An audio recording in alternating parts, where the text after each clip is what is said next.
Ever felt invisible? Like you're just part of the background, a face in the crowd that no one really sees? That was our life, mine and Maya's. Two best friends, masterfully navigating the art of being completely and utterly unremarkable. In our little town, we were the champions of ordinary. School was a blur of textbooks and teachers who barely knew our names.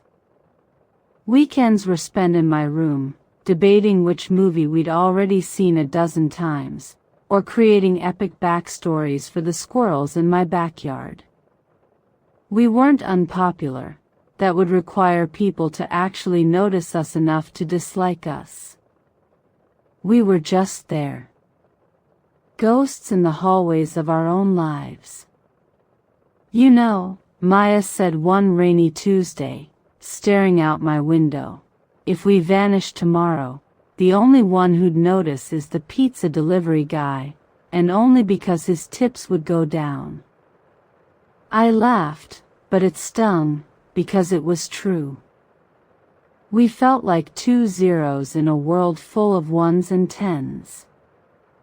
We craved a sign, any sign that we mattered.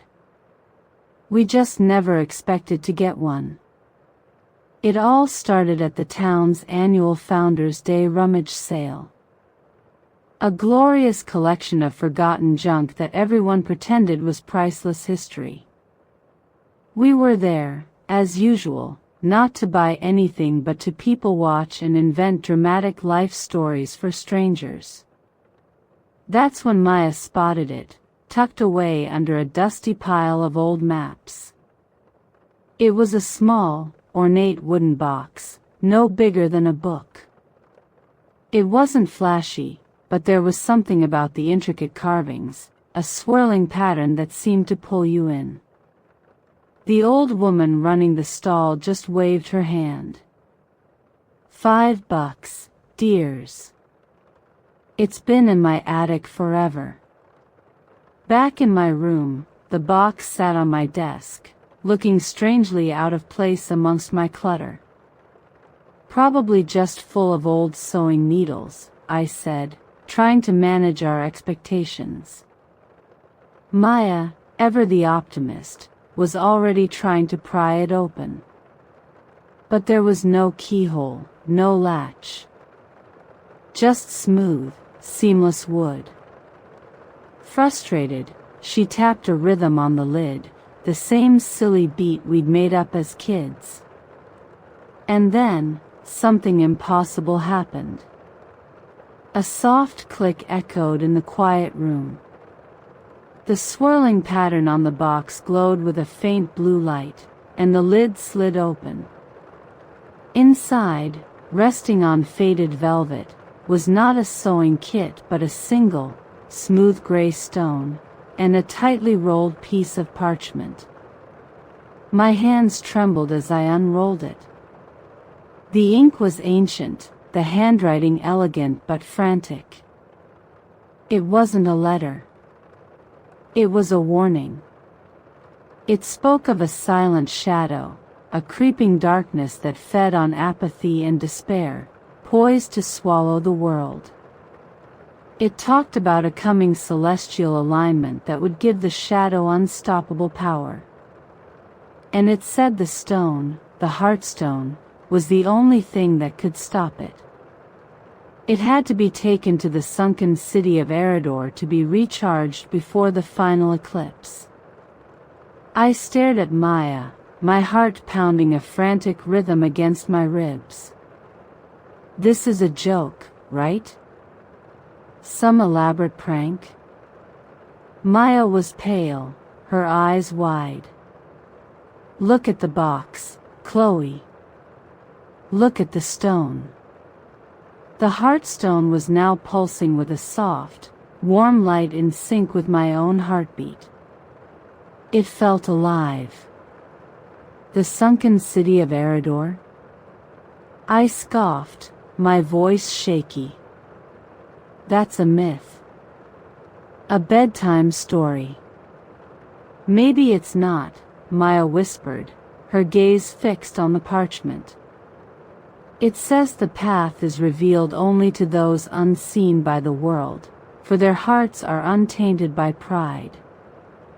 Those words hit me like a punch to the gut.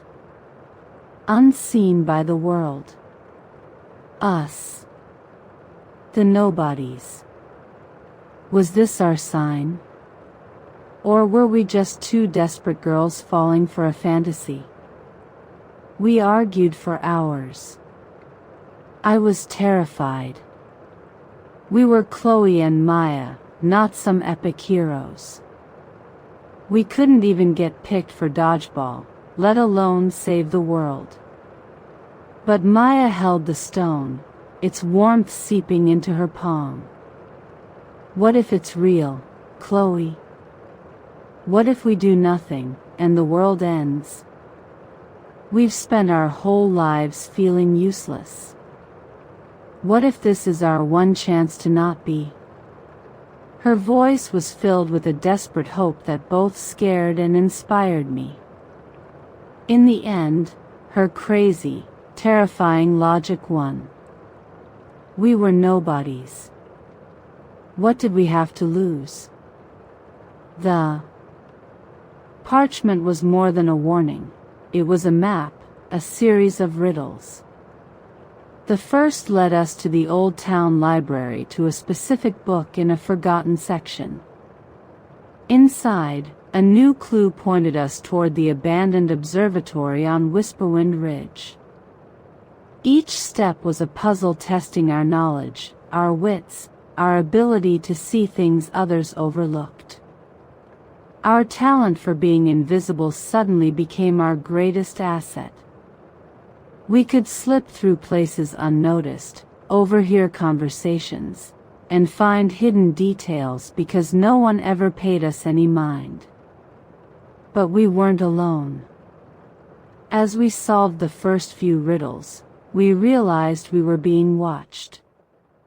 A man in a tailored suit with eyes that were cold and empty started appearing wherever we went. He never approached, just observed. He was one of them. The parchment called them the Hollow Men, servants of the silent shadow, who thrived on order and control, and saw our quest as a threat to their power. Our adventure had gained an enemy.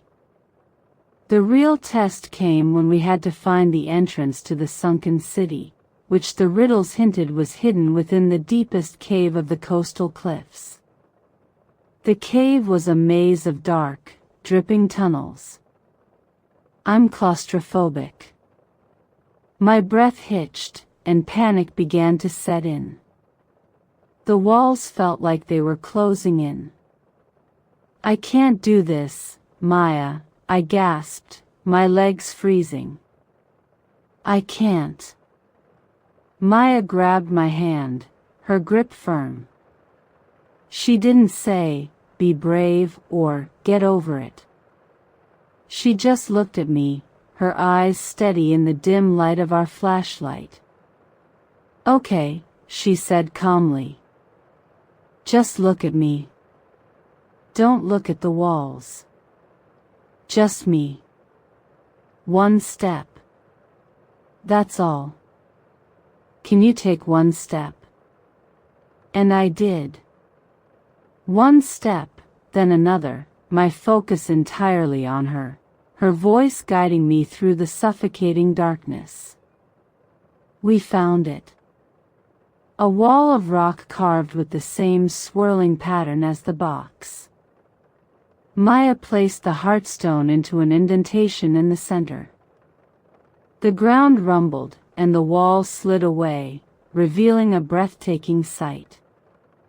A city of crystalline towers and glowing flora, preserved in a giant air bubble at the bottom of the sea. Eridor was real. But as we stepped inside the entrance, sealed behind us, and the hollow man from before emerged from the shadows of the city, a cruel smile on his face. The shadow offers order. You bring chaos. Give me the stone. They cornered us in the city's central plaza, where a huge crystal pulsed with dim energy. This was where the stone needed to go. We were outmatched, and for a moment, the old feeling of helplessness washed over me. We were just two nobodies. But then I looked at Maya, standing her ground, terrified but resolute. And I knew we weren't those girls anymore. "You're wrong," I said, my voice surprisingly steady. "We're not bringing chaos. We're bringing hope." While I distracted them, Maya, using a trick we'd learned from a silly action movie, used her compact mirror to reflect a beam of light from the city's glowing plants, blinding one of the men for a split second. It was the opening we needed. I grabbed a loose piece of crystal from the ground and threw it at a hanging lantern, causing a shower of sparks that made the others flinch. Maya sprinted for the central crystal. The main hollow man lunged for her, but I tackled him, using every bit of my weight. We went down in a heap. "Go!" I yelled. Maya reached the altar and slammed the heartstone into its core just as the eclipse began casting the world above into twilight. A blinding wave of pure golden light erupted from the crystal, expanding through the city and surging upwards towards the surface.